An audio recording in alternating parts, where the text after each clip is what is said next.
Hello, this is part one of the August Opening Compliance Facilitator meeting. We're going to talk about disproportionality first.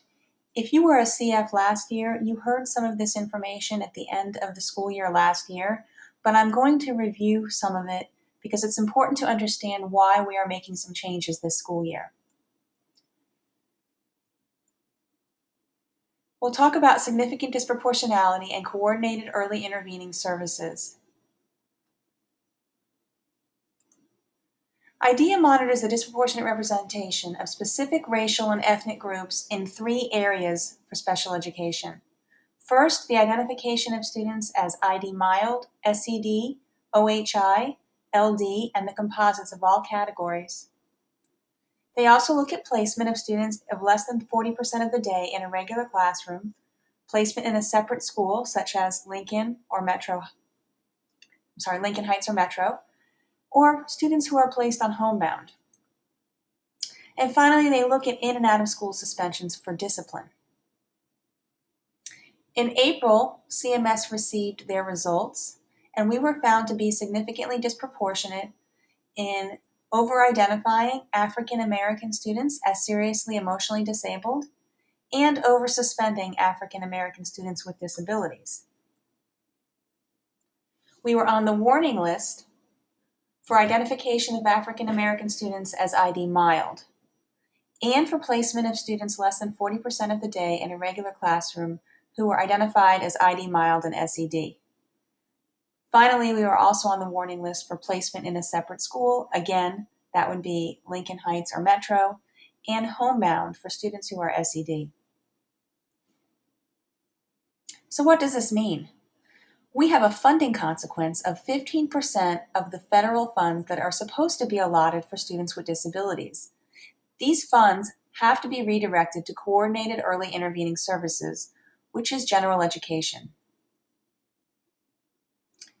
So last year we said that we had some action items, and they were first to identify how to redirect these funds, that we were going to need to revise our EC procedures, our monitoring protocols, and provision of targeted support to schools, and that we said that schools should analyze data and revise their practices. This is how we've identified that the coordinated early intervening services funds will be used. We are funding these positions for the 2 school years: 20 RTI coaches, an RTI coordinator, a part-time administrator, and 9 learning community VMTs. Again, this is all for general education students. We're also continuing the implementation of an RTI platform. We are developing and training RTI with curriculum and instruction, and we have also funded part of the MAPS and the Ames web programs as universal screeners and progress monitoring tools, along with curriculum and instruction. Last year, we started developing an implementation manual with alternatives to suspension. We hope that this will be ready around October or November this school year. We're going to continue CPI training in the learning communities. We've purchased a second step social skills curriculum for counselors to use in some elementary schools. We'll continue with the Kansas strategies with general education students, and we will have a book study for principals which will address race. Our department is taking the following actions this year. We are going to monitor out-of-school suspensions and provide targeted leveled support to schools to reduce suspensions. We are implementing a new instructional help desk, which I'm going to talk about in a little while. We are also requiring that EC teachers take a new FBA and VIP training. We're requiring that an FBA and a VIP be completed for students who have been suspended. And again, I'm going to talk about this in a minute. And we are doing more training on SED eligibility. This training actually occurred in the afternoon of the CF meeting. We had some representatives from DPI come and talk about disproportionality, prevention, and SED eligibility. We are also going to require that an outside LEA be present for all SED eligibility decisions. This is both for reevaluations and for initial determinations. We're working on the details of an out-of-school suspension support plan, but this is going to be an overview. As I said before, we plan to offer targeted support to schools, and we'll have 3 tiers of supports. The first one will be Tier 1, which is a universal support. And in this tier, we will require that assistant principals and dean of students take a webinar training on disciplining students with disabilities. Our compliance team will be reviewing manifestation determination reviews and the FBAs and BIPs that go along with it if they are required to ensure that we're following procedures. The instructional ICTs and the new learning community coordinators are called ECCCs. They'll be providing instructional consults for specific students. The schools are going to have to follow some new rules and procedures we have for suspensions, which I'm going to go over in detail in just a few minutes. As I said before, we're going to require the FBA and BIP training for all EC teachers. And we're going to have both the instructional and compliance help desk available to all schools. We're going to use a rubric to determine which schools fall under which level, and we are using data from the past 2 school years to determine what kind of support each school needs. But for Tier 2, this is going to be focused supports, and we are going to require these schools to submit suspension data quarterly to the EC department. We're also going to create a PLC to focus on an action plan with professional development. These supports are in addition to the universal supports, which were for Tier 1. And then for our Tier 3 schools, of course this will be the fewest number of schools, this will be intensive support. And in addition to what you saw in Tier 1 and 2, we are going to require schools to submit suspension data monthly to the EC department. We're going to, in addition to the webinar trainings, we're going to have some face-to-face trainings that are required for assistant principals and dean of students. We will provide whole staff training on relevant discipline topics to these schools. They'll continue with the PLC here, and we are also going to require suspensions to be addressed in the school improvement plan. So now I'm going to talk about some of the changes in the rules in regards to suspensions. What I'm going to show you first is a document that is actually a document from the RTI team. And what it does is it compares general education to 504 students to students who are receiving EC services for tiered support. And so we wanted to align what we do with each of these other groups of students.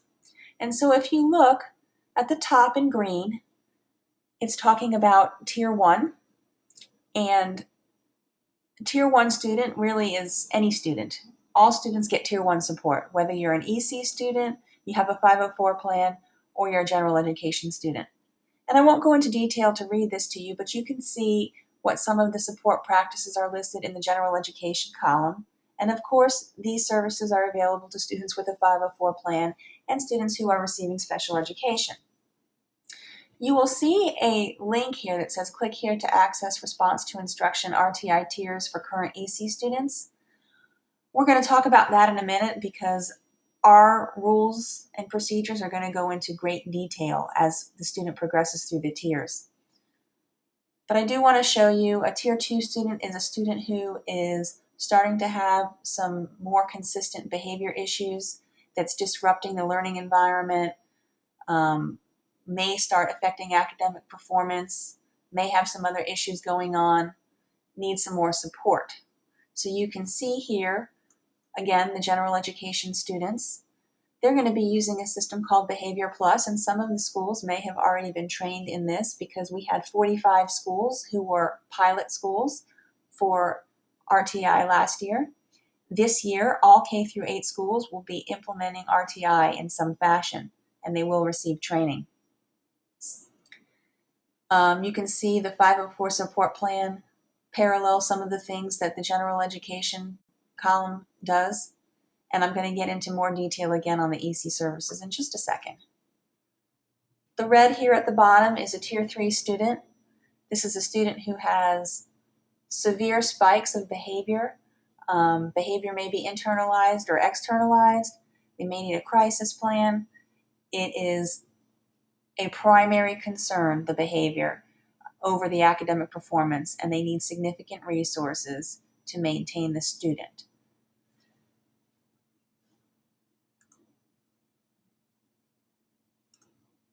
Okay, so now I'm going to show you the EC form.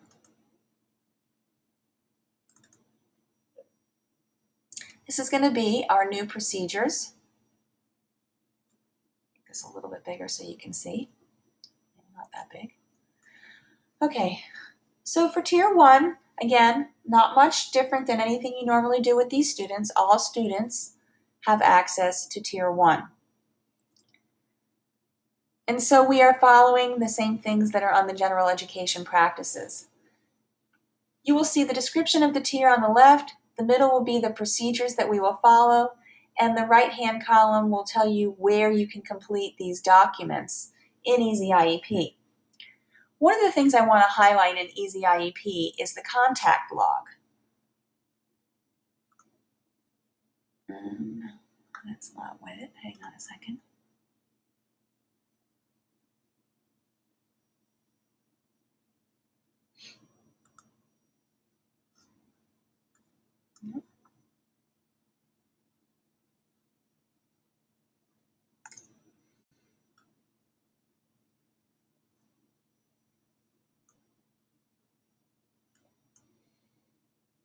I'm going to sign into Easy IEP to show this to you.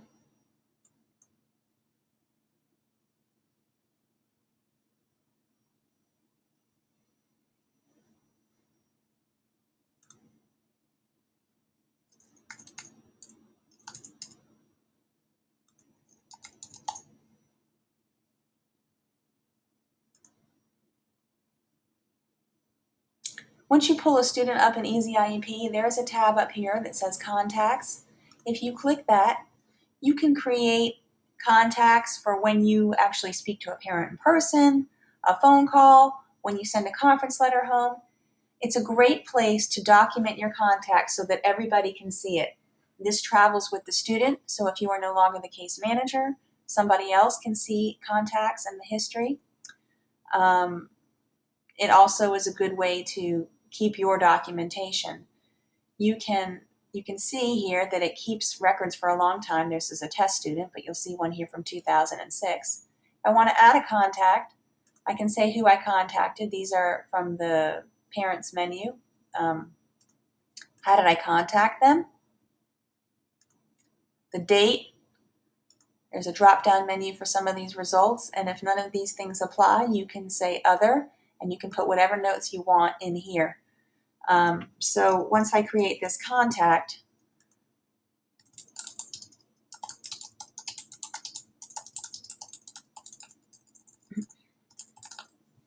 I can update the database.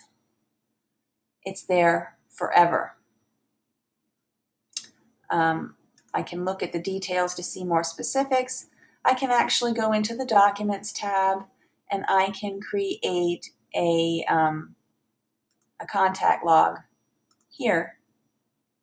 I could specify the dates that I want to create. It could be from this school year only. It could be full, everything that's ever been contacted about the student. I can create a final document and then I can view it. And this document will actually be stored in the student's record for anybody to see with easy access. Okay, it's not wanting to open up. There we go.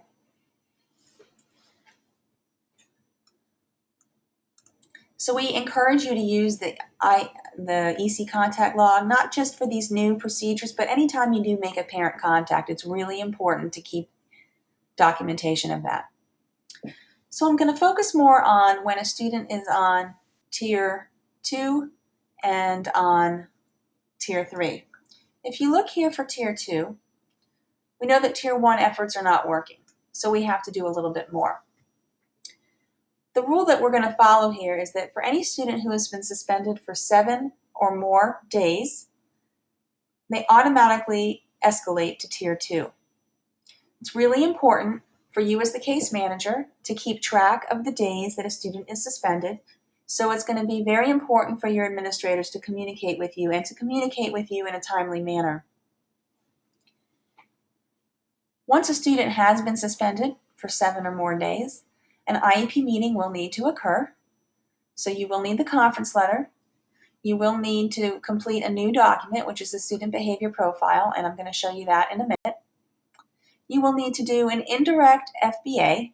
We'll talk more about the difference between an indirect and a direct FBA in just a second. And then you will do a behavior intervention plan that needs to be progress monitored. And just like any BIPs that we create in the system, you would review progress somewhere between 3 and 6 weeks. So you would end this meeting with a prior written notice. I'm going to show you the student behavior profile. You should have a new tab in your viewing that says behavior. If you click on this, you won't see everything that I see here because my sign-on is different, but you will see this document that says student behavior profile. If you click on that, basically this is collecting a lot of information about the student that might help you figure out why the student is acting the way he is. So the first part is just demographic information that is already filled in for you. It shows the student's name, the eligibility. So you start filling out under here. If you click this plus sign, it expands the section. So we have highest level of expressive communications, and you would check the appropriate boxes here. Highest level of receptive communication. Curriculum support has some drop-down menus asking if the problem is related to the curriculum. Are the materials matched to the student's ability level? Are the curriculum materials relevant to the student's interest? And what is the student's rate of progress in relation to peers? So you can just see what some of these choices are in the menus. Instructional support is the next section. Is the problem behavior related to instruction? Is the level of instruction matched to the student's needs? Is the student provided options for actively participating? Are instructional methods research-based? And in general, the level of work is which of these choices? Social skills of concern. You would click in this drop-down menu which are problems in communication skills, cooperative play skills, relationship skills, classroom social skills. It then asks you if the student is in the standard curriculum or the adapted curriculum. The next section is quality of life. This is where you're going to have to know some things also about the outside of school. Asking if the student gets sufficient sleep, does he have positive self-esteem, how he interacts with others, are his basic needs being met, does he have adequate financial resources. And as part of this, there is a student and the parent interview. So again, these are questions that you would ask the student, and they're drop-down menus. You just pick the choice that best answers the question. I won't go into detail here, but it's pretty self-explanatory. There's also a parent interview. Now, you can call the parent ahead of time and talk about this outside of the meeting and have this drafted, especially if you think there's a chance the parent might not come to the meeting. We also have blank Word document forms of this version, so if you want to write it down or you want to send it home for the parent to look at while you're asking them questions, you can do that. And at the end, you summarize the student's strengths and relevant information. Once you do that, you will create your individual profile and it becomes a document in the student's history. That is the student behavior profile. Again, this is done as part of an IEP meeting. Now, the difference between an indirect FBA and a direct FBA is that an indirect FBA is probably what you're used to doing if you've already done an FBA. It's collecting a lot of demographic information. It's expanding on some of the information that you see in that behavior profile. Where did the incident occur? How often does it occur?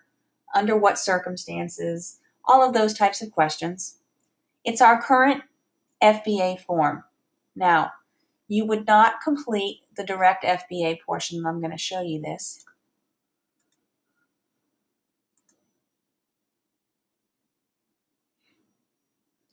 So it's the educationally relevant background information. This part describing the behavior of concern, the antecedents to the behavior of concern, reinforcers that maintain the behavior of concern, the perceived function of the behavior of concern. You can import assessments that have already been completed. When you get to this part over here, section VI, observations, you would stop. This is where the direct FBA starts, and we would not complete this at this step. For a Tier 2 student, the direct FBA is not required yet. So all of this information here, section 6, you would not complete. You would complete section 7 and 8 and up to the end, and you would complete your document in the Documents tab. The reason we're doing this separate is because a direct FBA is considered an evaluation or an assessment, and it requires consent from the parent. Therefore, because we're not going to treat it any different than any other assessment that we do, we are going to open a reevaluation if a direct FBA is required.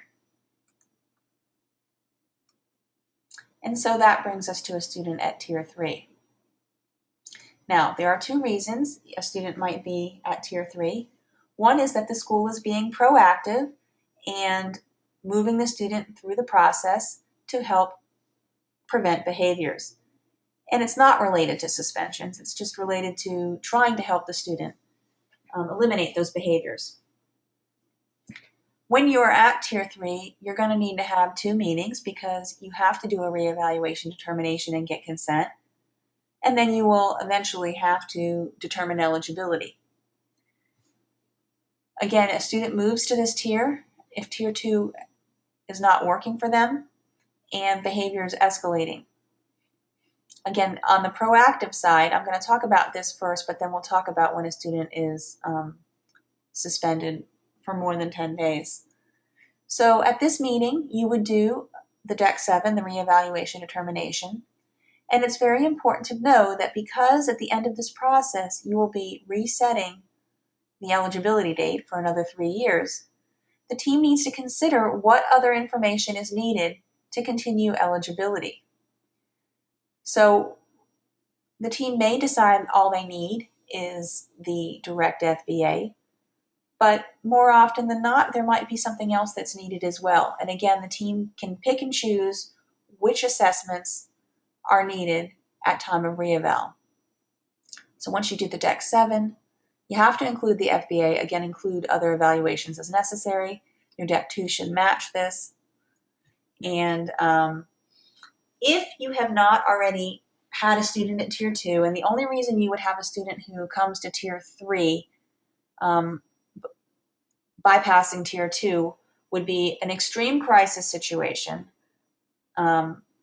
or you have a student who had a few days of being suspended. Let's say the kid had 3 or 4 days of suspension, so nobody has done anything yet, nothing was required, and then all of a sudden the kid gets hit with a 10-day suspension for doing something, physical aggression.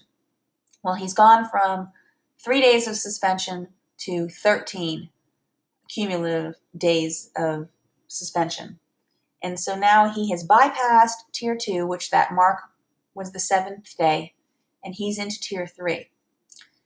So you would, obviously, if you're in Tier 3 and you haven't completed the Tier 2 documents, you would complete that as part of this first meeting. So you would do the student behavior profile if you haven't done one, or you would review what was done to make sure that that information was still current. And you would do the indirect FBA or review the current indirect FBA. Now, we aren't going to do an FBA more than once in a school year. We're going to try very hard that if we're doing an FBA for a student, that we're being thorough and we are trying to encompass the reason the student is engaging in the behavior. And know that the student may have multiple behaviors that they're exhibiting. The function of the behavior could be the same, even though the behaviors are being displayed differently. So in other words, a student could be walking out of area and being physically aggressive to gain attention, let's say, or to avoid something. So the function of the behavior could be the same even though the behaviors are different. So we want to capture that as best we can. We would write a behavior intervention plan at this point, even though we have not completed the full FBA process. And this is because we want to ensure that we have something in place that may be successful for the student. If the student is misbehaving, we don't want to wait a long time before we put any interventions into place. So after that first meeting, you come down here and we're still on the proactive, the second meeting, and we have some rules in place. If the only thing the team asked for at the reevaluation determination was an FBA, then we are suggesting that the IEP team holds the meeting within 15 calendar days of that first meeting. 15 calendar days is enough time to complete that direct FBA piece. If the team asked for anything else in addition to that FBA, could be a psychological, could be an educational, could be a behavior evaluation, whatever you ask for, if you ask for something else, you have 40 days to complete that reevaluation determination. And it's really important because some of these students will not be due for a long time, that forced reevaluation. And we do not want to hold students up and have reevaluations open for extended lengths of time. If a student is acting up, they need support immediately, and we cannot wait longer than 40 days before we share results of that and make sure we put some interventions in place. So again, this part over here shows you which tab in Easy IEP you go to complete each of these documents. Okay. This Tier 3 is related to the students who are disciplined and who are suspended for 11 or more days for the current school year.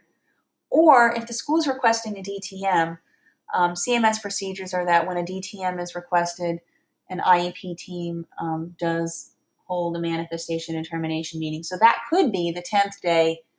Again, federal procedures don't require that on the 10th day a student have a manifestation determination meeting, but CMS procedures require a manifestation determination before the school can request a DTM. So this first meeting in this case would be to do the manifestation determination, which will tell you whether or not an FBA and BIP are needed. Now, the rule that we're putting in place is that you attempt to hold the meeting within 2 days of the suspension. The reason for this is because if the team finds a manifestation at this meeting, the student returns to school immediately and the rest of the days are rescinded. So in other words, if the student was suspended for 10 days and we held the meeting on the second day, team determined it was a manifestation, that student would probably come back on the third day and he will have only been out of school for 2 days. What's important about this is the team goes back, and it's not so much the team, but your registrar or whoever handles this information in PowerSchool goes back to change the information so it matches the number of days the student actually served. This will help us with our disproportionality because students will have less days suspended. If the parent cannot meet within 2 days of suspension, you need to document that very carefully. Under no circumstances should that meeting be held more than 10 days after the student was suspended. Legally, we have to hold the meeting within 10 days. CMS is asking that you hold that meeting within 2 days because that is what is right by the student.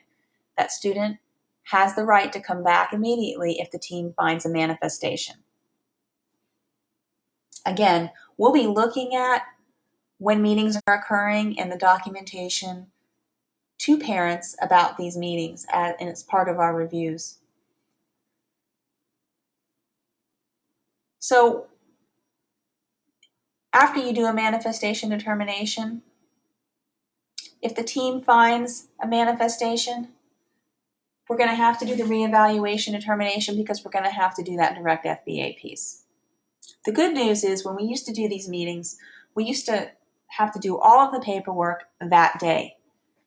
You get a break here because you can actually just do the manifestation determination. If you find the manifestation, you would do the reevaluation determination or Deck 7 document and the Deck 2.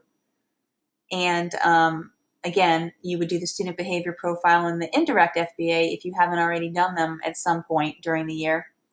And you can end your meeting. You won't have to determine eligibility at this meeting or do the direct FBA piece. That will come at a later time. So again, students who have been suspended for 11 or more days for the school year are automatically at Tier 3.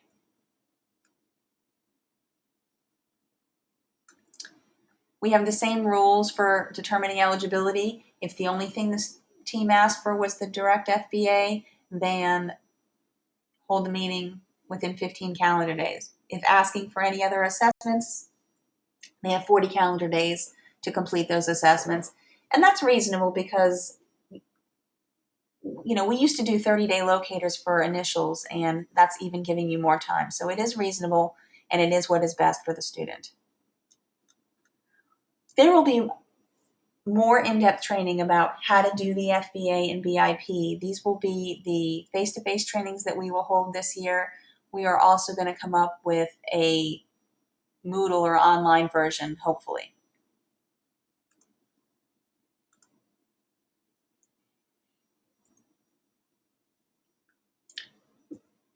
Okay, so to summarize, these are rules that you need to know based on what you've just heard. If a student has been suspended for 7 or more days, the IEPT begins the Tier 2 supports, completes the student behavior profile, indirect FBA, and BIP. On the 11th day of suspension for the EC student, the student moves to Tier 3 supports, including Tier 2 if it hasn't already been done. This requires a reevaluation and eligibility determination. Manifestation determination review meetings need to be held within 2 days of the suspension unless the parent requests otherwise. Under no circumstances can they be held more than 10 days after that suspension. Meetings need to occur within 15 calendar days of the reevaluation determination if only the FBA was chosen on the Deck 7 and the Deck 2. The team has 40 calendar days to complete the FBA and additional assessments if this was the choice on the Deck 7 and 2 before determining eligibility. And that PowerSchool needs to match what the IEP team decision was. The number of days the student was actually suspended needs to be accurate. Some other things that we're doing to address this disproportionality, we are offering this new instructional help desk to provide immediate instructional support to schools with the ultimate goal of equipping teachers with skills to deliver strong instruction. We'll facilitate instructional and behavioral requests for support, and I'm going to talk about that in a minute. Anybody can call from a school. Why should you call?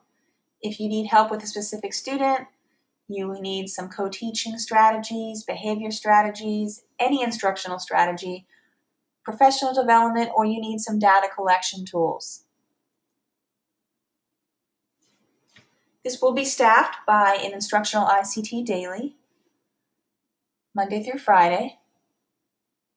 Actually, the hours of the instructional help desk will be from 7 to 5. There may be some times in the early morning and late afternoon that a compliance person is actually answering the calls on this desk.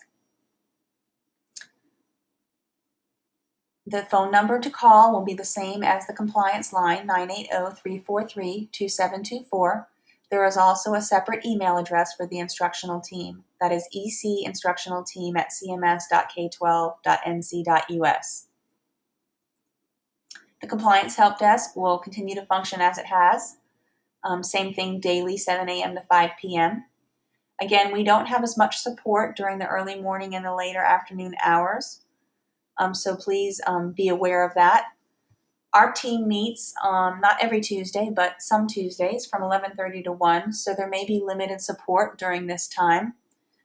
During this time, I would encourage you to email for faster response, and as I'm looking on here, I see that the wrong email address is on here. For the Compliance Help Desk, it is ecomplianceteam@cms.k12.nc.us. Same phone number. The request for support process is changing this year, and hopefully it will be a little more user-friendly to you. We are building new request for support dynamic forms now. They're not ready yet, but I'm hoping actually that they will be ready really, really soon. When they are ready, you will access them just like you did last year in the Related Links tab on the EC website. We'll have 3 separate forms. One will be for instructional or behavioral support, one will be for a compliance consult, and one will be if you only need to request an outside LEA. If you have a request for more than one of these things for a particular student, you would have to complete a separate form for each type of request, and that is because these support forms get routed to different people for processing and for faster response. I'm going to show you this request for support cheat sheet. When the online form is ready, it'll look something like this, where you will see these buttons, and you will click one of these buttons, and underneath the buttons it'll tell you the reasons why you would choose this. So you would choose instructional and behavioral support for either one of those questions. You would also choose it if you're looking to exit a student from a self-contained program. Know that you won't see on here change of placement to a self-contained program such as SAC, SBS, AU, or even a separate school, Lincoln Heights or Metro.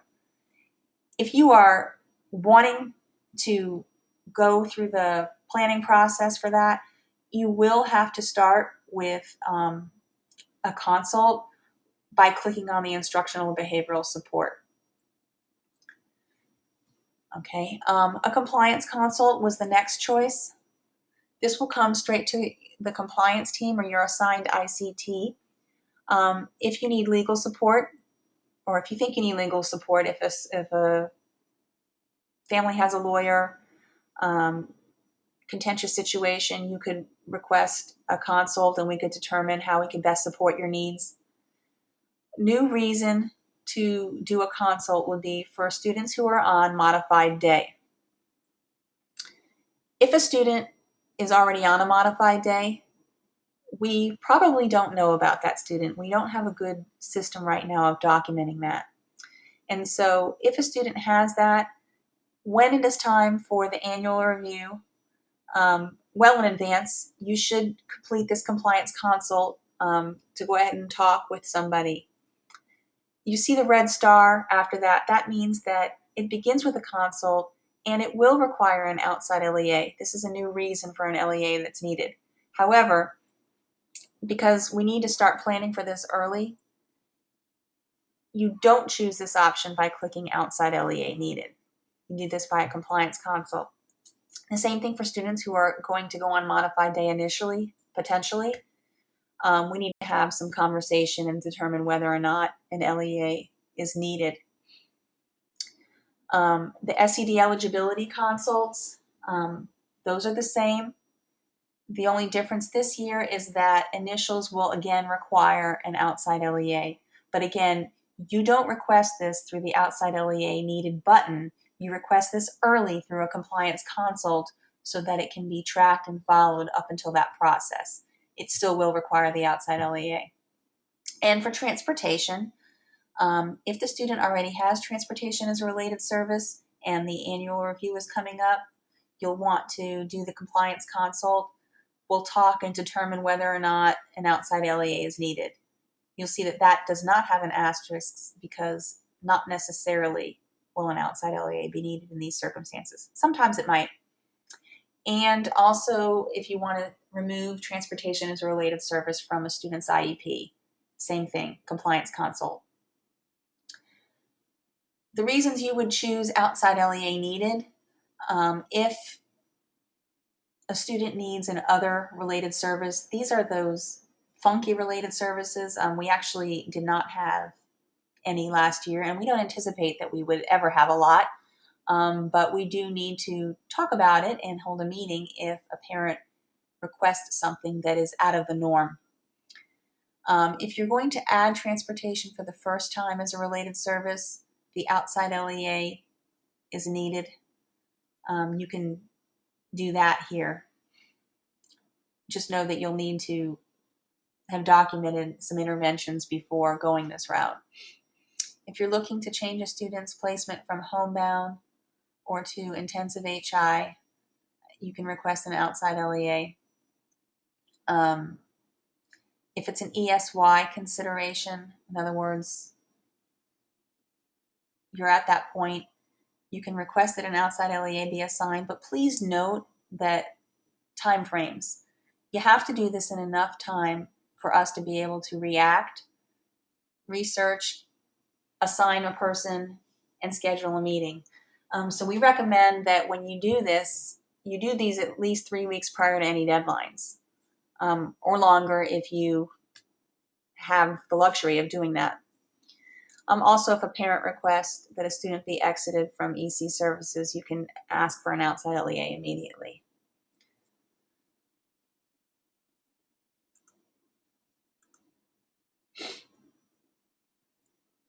Now, we have a temporary fix until the online forms are ready. We still have, instead of a link, we actually have 2 documents, which are spreadsheets in the related links for request for support. One is called instructional or behavioral request for support. The other one is called compliance consult or outside LEA needed support. Again, it is an Excel spreadsheet. It has the fields at the top. You complete the spreadsheet in its entirety for the student. You can put more than one student on a form if you have more than one request at a time.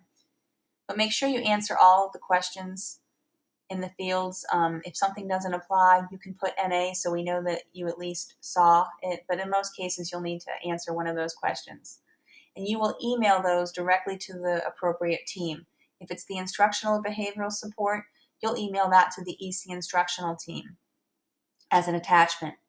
If it's a compliance consult or you need an outside LEA, you'll email that to the compliance team as an attachment. I want to remind you that we do have other forms in related links to make different types of requests. One is if you need a VST for crisis support.